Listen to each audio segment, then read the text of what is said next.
तुम्ही फक्त एवढं सांगा, यहोशूआला जाऊ, त्या गावात जाऊ, फक्त एवढं सांगा. जर तुम्हाला कोणी विचारलं तर त्याला सांगा, प्रभूला याची गरज आहे.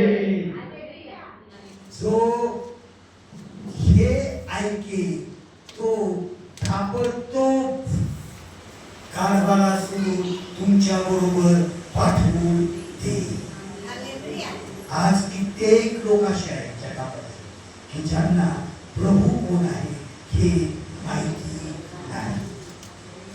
प्रभू कोण आहे, येशू कोण आहे माहिती नाही. कित्येक लोक जगामध्ये असे आहेत, पण ज्यांना माहिती आहे त्यांना फक्त निरोप द्या. प्रभूला याची गरज आहे, त्यांनी गाढव सोडून दिली. एरोसलेमे जेव्हा केले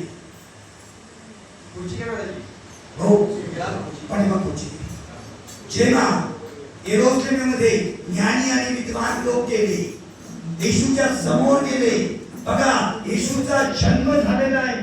येशू छोटं बाळ आहे आणि छोटं बाळ असताना 11 नंबरच्या वचनाचा 2:11 मध्ये 2:11 नंतर ते त्या घरात गेले. तेव्हा तो बालक आपली आई मरिया जवळ असलेला त्यांनी पाहिला व पाया पडून त्यांनी त्याला नमन केले. पाया पडून त्यांनी नमन केले आणि आपल्या द्रव्यांच्या थैल्या सोडून सोने ऊन व गंधरस ही दाणे त्याला अर्पिली. Praise the Lord, hallelujah. जेव्हा तो नवीन जन्मलेला बाळ आहे तेव्हा त्याच्या जन्माजवळ सोनं, ऊन, गंधरस हे सर्व दाणे त्याला अर्पण केली. आता तो 33.5 वर्षाचा आहे. किती वर्षाचा आहे? 33.5 वर्षाचा. शिष्यांना सांगितलं. काही लोक म्हणतात की येशू ख्रिस्त हा देवाचा पुत्र, परमप्रिय पुत्र आहे आणि तो जे काही आपल्या जीवनात करतो त्यातून आपण देवाचं गौरव केलं पाहिजे. कित्येक लोक म्हणतात आपण देवाचं गौरव केलं पाहिजे. देवाच्या लोकांना आपण देवाचं फक्त गौरव नाही, आपल्या शरीराने, आपल्या मनाने, आपल्या हृदयाने, आपल्या अंतःकरणाने, आपल्या धनाने देवाची सेवा केली पाहिजे. आपल्याला वाटतं आपलं धन आशीर्वादित व्हावं तर धन देवाच्या राज्यासाठी देणं गरजेचं आहे. जर वाटतं आपलं ज्ञान वाढलं पाहिजे, ज्ञान वाढलं पाहिजे. तरी सर ज्ञान वाढतं कशाने? ज्ञान वाढतं ज्ञान दिल्याने ज्ञान वाढलं जातं. ज्ञान दिल्याने ज्ञान वाढलं जातं. जोपर्यंत आपण ज्ञान देत नाही तोपर्यंत आपलं ज्ञान वाढणार नाही. या ज्ञानी विद्वान लोकांनी सोनं, गंधरस, ऊन, सर्व दाणे, सर्व द्रव्याच्या थैल्या येशूच्या चरणाजवळ अर्पण केल्या. आणि त्यांनी सांगितलं की आता आम्हाला या सोन्याची गरज नाही, याची गरज नाही. आम्ही येशूच्या चरणाजवळ टाकून चाललो. आम्हाला गंधर्वाची गरज नाही, आम्ही येशूच्या चरणावर टाकून दिले.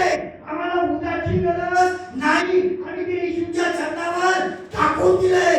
ते घरी जाण्याच्या अगोदर प्रभूने त्यांना 100 पटीने त्यांच्या घरात जास्त दिलं. Praise the Lord, praise the Lord. त्यांना देवाने 100 पटीने जास्त. यरूशलेम घाबरले. फक्त येशू जन्मास आला का हे विचारल्या बरोबर येशू कानावर बसून आला. संजीव पास्टर मगाशी सांगत होते, राजे, महाराजे, विद्वान, मोठे लोक त्यावर बसतात त्यावेळेला. पण जो आजचा शास्त्र भाग हा आहे. झकर्या 9:9 9 नंबरचं वचन काय शास्त्र वागायला आपण लक्ष देऊन ऐकूया.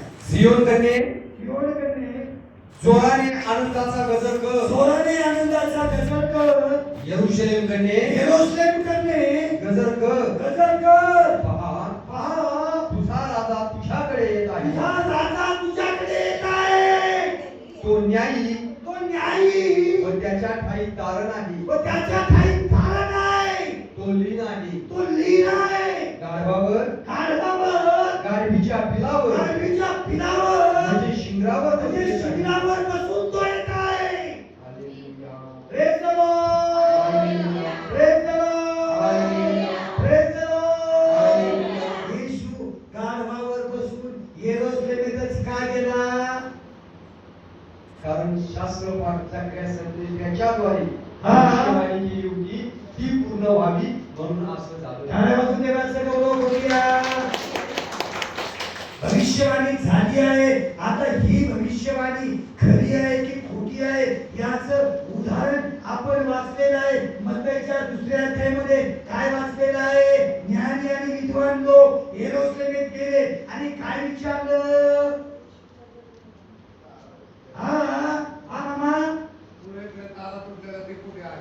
तारा तुटलेला आहे तो पाहून आम्ही आलेलो आहोत. काय वचन आहे ते बघा जरा वेळ. एवढे लवकर डोक्यातून जाऊ देऊ नका. राजाचे हे सांगणे ऐकून हा. ते निघाले हा. आणि पहा हा. जो तारा त्यांनी पूर्व दिशेस पाहिला होता हा. तो जिथे तो बालक होता हा. त्या जागेच्या वर जाऊन थांबेपर्यंत त्याच्या पुढे चालला. Praise the Lord.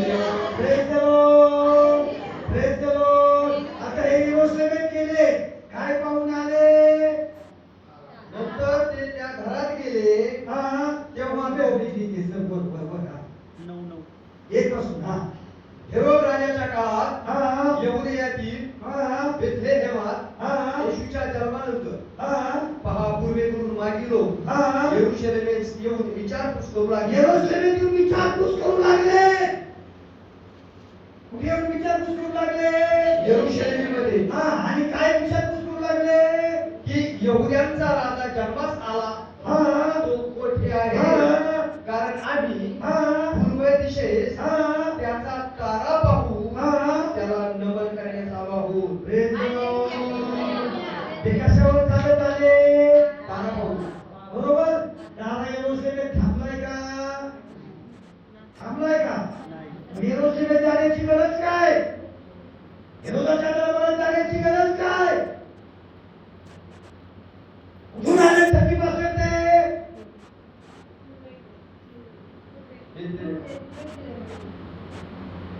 पूर्वी जाऊ काय?